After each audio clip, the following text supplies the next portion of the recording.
Good morning, it's AirTalk. I'm Larry Mantle. Wonderful to have you with us. Later this hour, one of my very favorite reporters, ESPN's Ramona Shelburne, will be with me to talk about her terrific 5-part series on Donald Sterling and the LA Clippers. You know, it's just a few years ago, but I think I sort of blocked it out and put it in the back of my mind as though it was decades ago. It hasn't been that long. Steve Ballmer's been the owner of the Clippers, but Ramona Shelburne gives us a tremendous backstory to the whole Sterling affairs, as well as an update on where things have gone in the past 5 years. She'll be with us coming up later this hour right here on KPCC. But first, we take a look at some of the new challenges for those who are sperm donors as well as the offspring of sperm donation who hope to connect with those who donated the sperm that conceived them. Of course, there's another major third party involved in all of this. Those are the couples that use the donated sperm to achieve conception. I'd like to hear from you some of the challenges that you've had. If you're a sperm donor, for example, who thought you wouldn't be contacted by any offspring but have had that happen, a child who has come as a result of your donated sperm and grown up contacted you, I'd like to hear how that experience has been. If you are the offspring of sperm donation, have you attempted to track down, to contact the man who donated sperm? 866-893-KPCC or the AirTalk page, kpcc.org. With me, Associate Professor of Psychiatry and Director of UC Irvine's Medical Ethics Program, Dr. Aaron Kheriaty. Dr. Kheriaty, good to have you with us again. Thanks, Larry. It's good to be back. Always good to be with you. I appreciate it. So what's changed in recent years? I mean, I know in the past that the donors were promised that, they would have their identities masked, they wouldn't be contacted. Has that changed?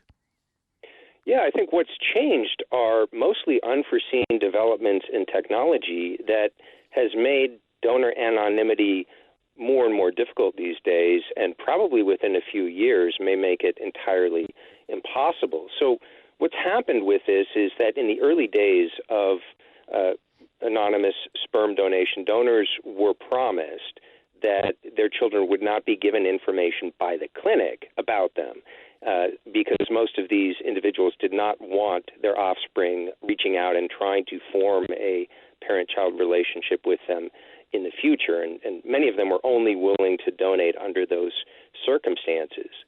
As those children grew up and reached adolescence, we saw sort of the first wave of this in the late 90s, early 2000s. Many of them started banding together and finding that they had a longing to know their genetic lineage. DonorSiblingRegistry.com is one example among several of ways that the Internet made it possible for people to connect with one another. And that was a group of people that demanded a right to information about their biological origins and destinies. That's the language from their websites. There were several countries, Larry, in Western Europe that agreed that anonymous sperm donation was not good for the children who were conceived in this way, and that they did have the right to some information about their family medical history, for example, whether they were at risk for any genetic diseases. And so some countries banned anonymous sperm donation, but the United States did not. The United States maintained the practice of allowing this. But now what's happened is that with the widespread use by the public of genetic tests like 23andMe and other Ancestry.com, these sorts of things, once enough of these things are uploaded online, it's becoming easier and easier for children of what we thought were anonymous sperm donors to track down their biological fathers. So what's happened is not so much a regulatory change at least in the United States, but rather an advancement in technology and the way in which ordinary people utilize genetic technology that has come, I guess, as a bit of a surprise to those individuals who thought they were donating gametes anonymously, and now are finding that that their biological children are able to track them down. So this is creating, obviously, a lot of really complex family issues and identity issues for both the donors and the donor-conceived children. We're talking with Dr. Aaron Kheriaty, joining us from UC Irvine, where he's associate professor and directs the medical ethics program. Again, I'd like to hear from you. If you're one of the three principal parties involved in the identification that might come years later of a sperm donor, that would be if you're someone who has donated sperm, if you were conceived as a result of sperm donation, or if you were part of a couple who had a child or children conceived through sperm donation. Your thoughts about how these reunions or contacts have affected your life. 866-893-KPCC or the AirTalk page, kpcc.org. Also with me is Amira Hasenbush, who's a family formation lawyer. She provides legal assistance to families using assisted reproduction, including sperm and egg donor agreements. Ms. Hasenbush, thank you very much for being with us. It sounds like the law hasn't really changed around this. It's the technology, the genetic work that's changed everything. Yes, it really is something that, unfortunately, and this we see in all different areas, the technology is moving much faster than the law. And so people are finding through these genetic tests that they might not have even known that they were donor conceived when they're taking the genetic tests, and they're finding this out. And there is no legal right to that information at this point in time, at least not in the state of California. And so I've received calls from people who, are middle-aged people who have just found out that they have. One person said she had a father who she just found out is 99 years old, and, she wanted to know what her rights were to contact him and to get in touch, and had found a sibling, and the sibling wouldn't give access to the information.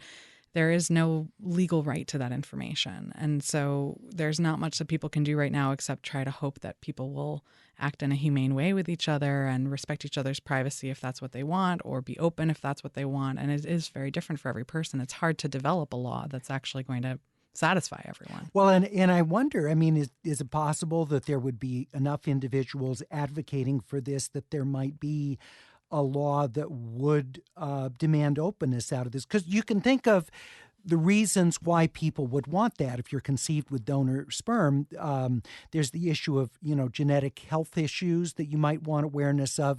The other is, and the odds, might be long that this would happen, but there is the potential for relationships that are incestuous accidentally as a result of people not knowing that they were, conceived from the same donor sperm or someone related to a donor. Right. And that is a concern that people have.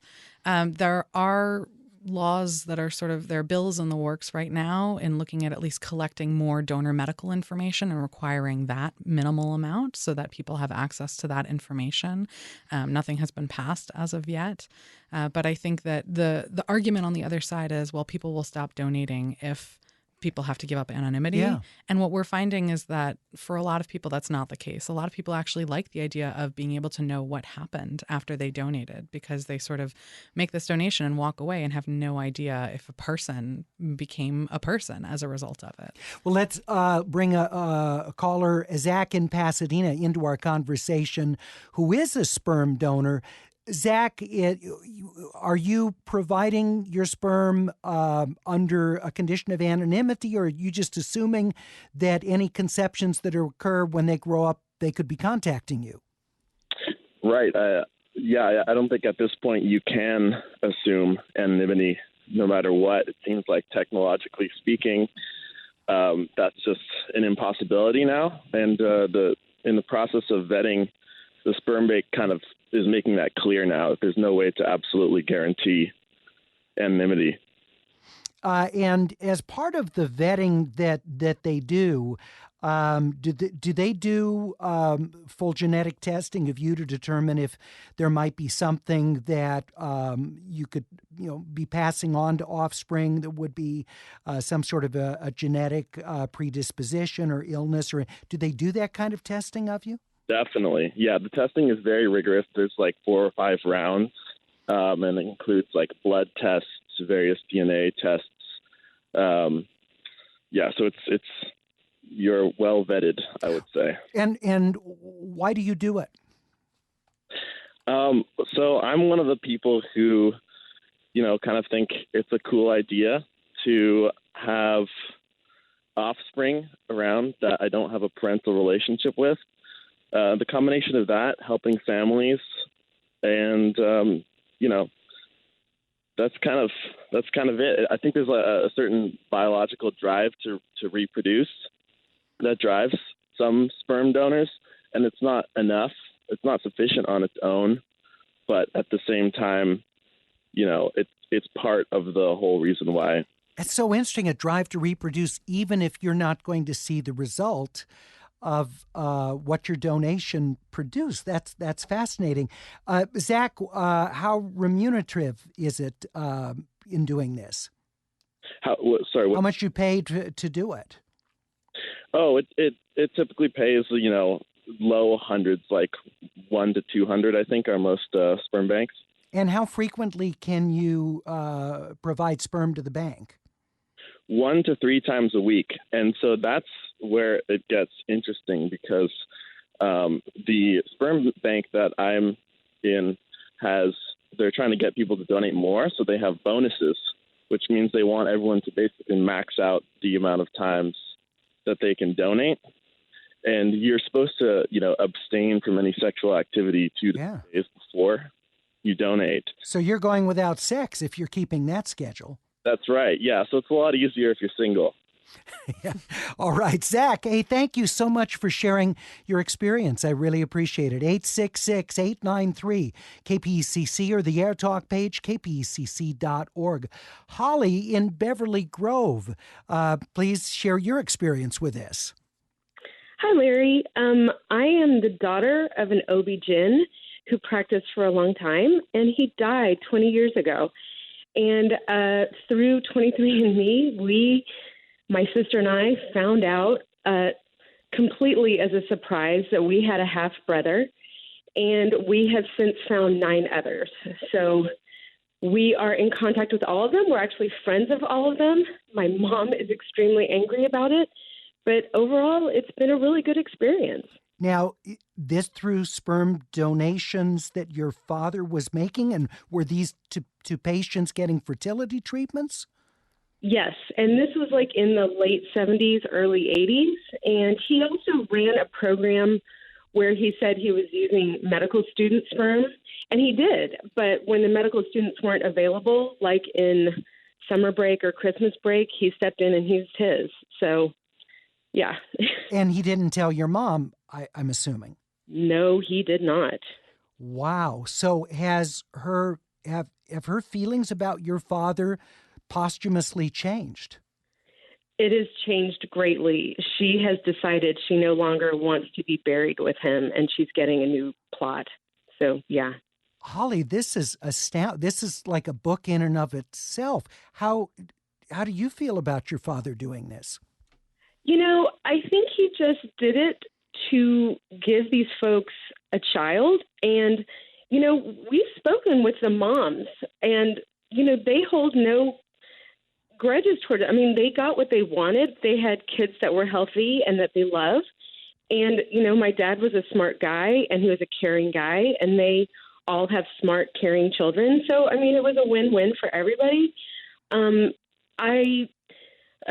do kind of wish that maybe before he died, he'd told somebody or written something up for us to find at a later date, so we wouldn't have been surprised that way. But we've all kind of come to terms with it at this point. I mean, we haven't found all of them. I mean, that's the thing. Like on 23andMe, we're all just kind of waiting for another one to pop up, and it will probably be happening for the rest of my life. Well, Holly, you said, I think, that he passed 20 years ago. He probably never envisioned the kind of genetic testing and widespread use as it is today, and that this would be discovered. I don't think it really crossed his mind. I do know that, like, around the time he died, that they had cloned Dolly the sheep, so genetic testing was kind of moving in a forward direction.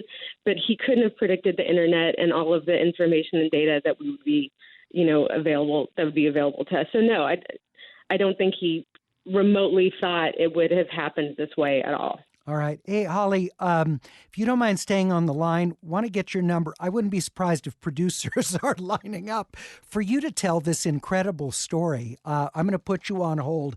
That's Holly in Beverly Grove, 866-893-KPCC. Of course, your mother probably would not be happy with that, but 866-893-5722. That's an extraordinary story. I want to hear what our guests think about that.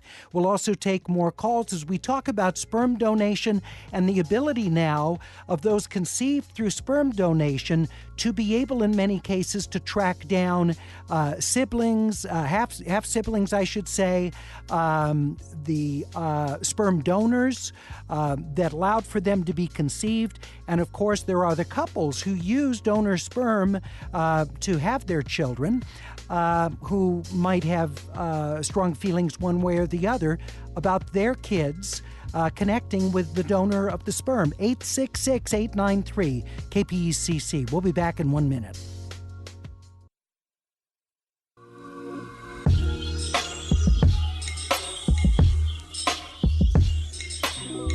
Wow, I'm just gathering myself after the remarkable call from Holly after genetic testing, discovering that her father, who had been an OBGYN and who died about 20 years ago, had used his sperm with fertility treatments of patients, and that she and her siblings had several half-siblings.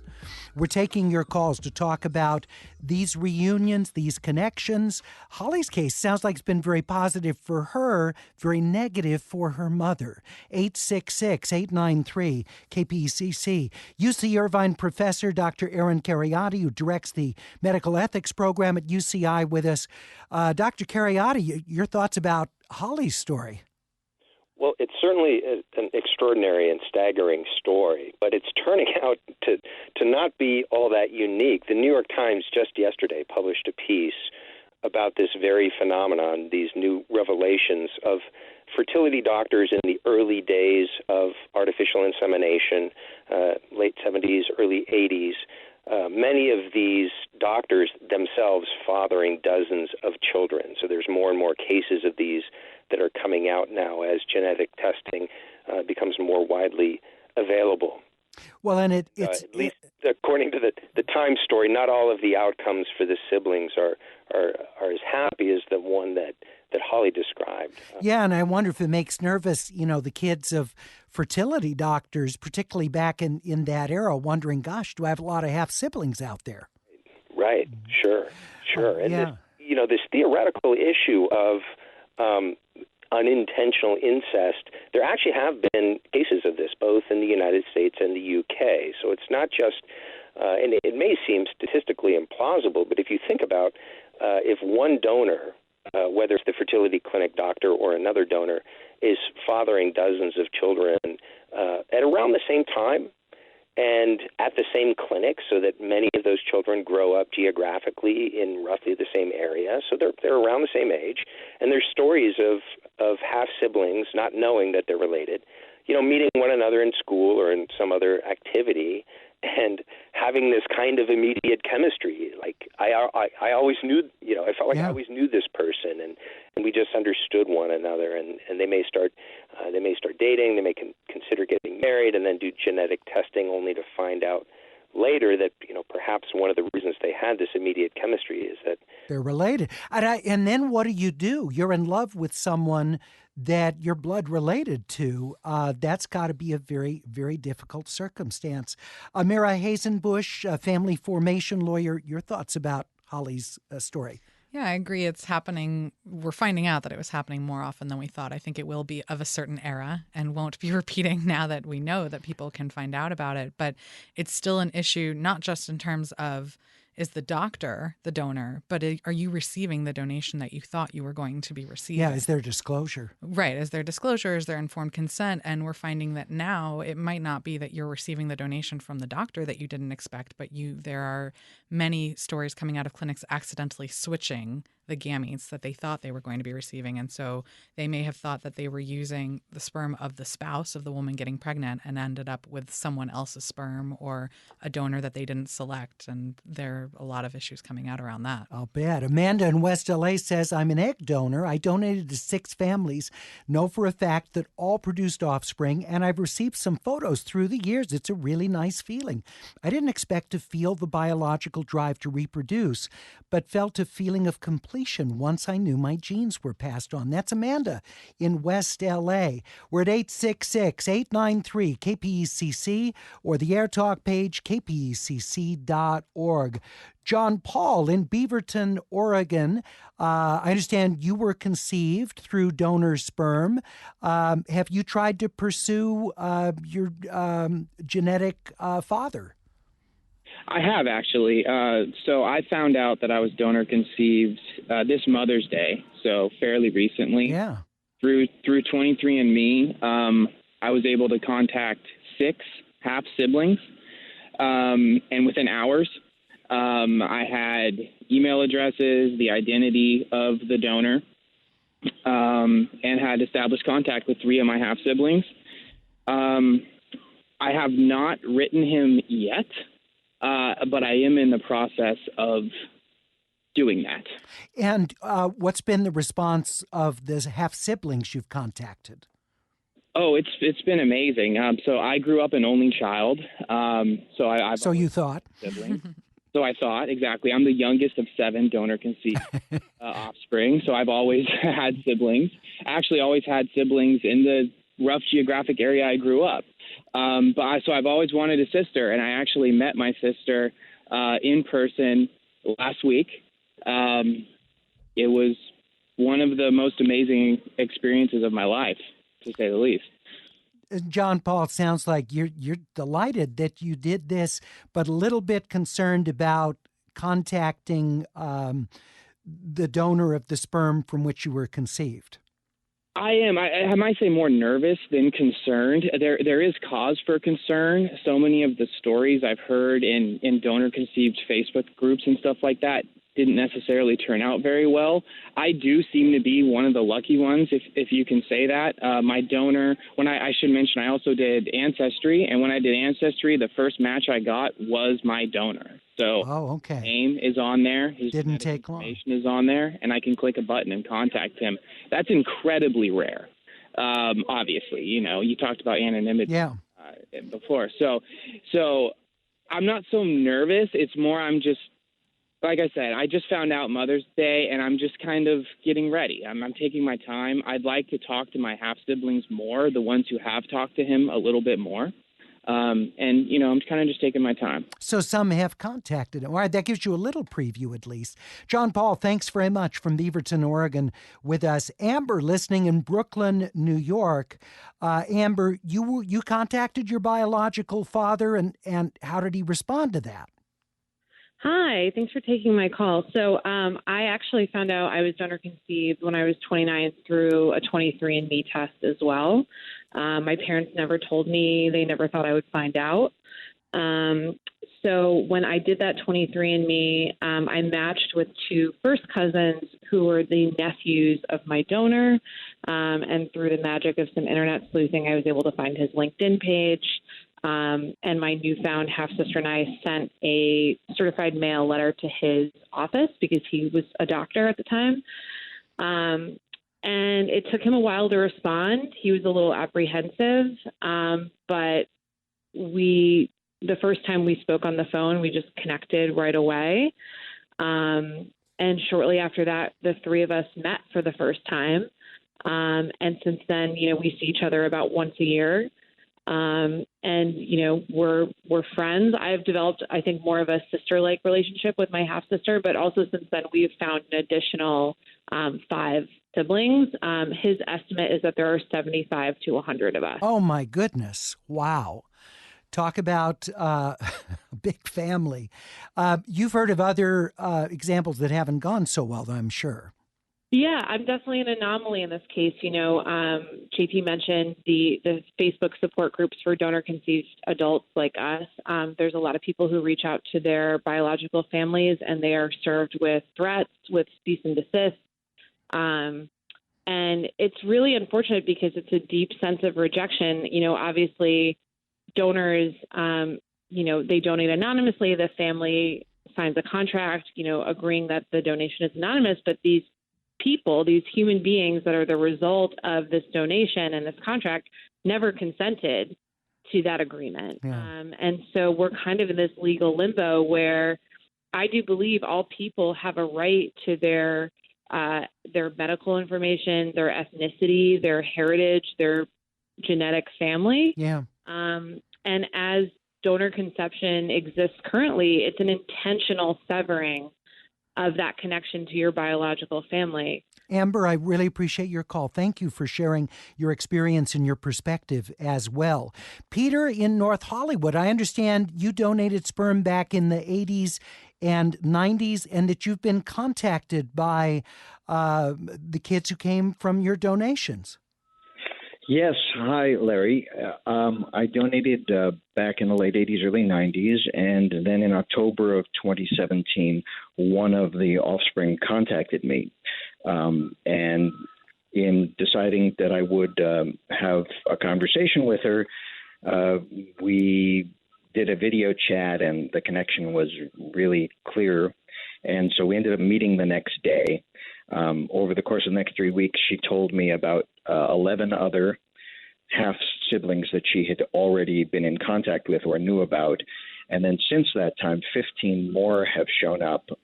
27 of them have been in contact with me.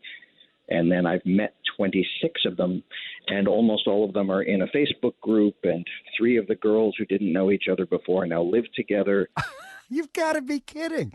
Peter, this is extraordinary. So you have at least 27 kids. At least, yeah. Astounding. How do you even have time to meet with all your children? 26 of them you've met with face-to-face. So how do you feel about all this?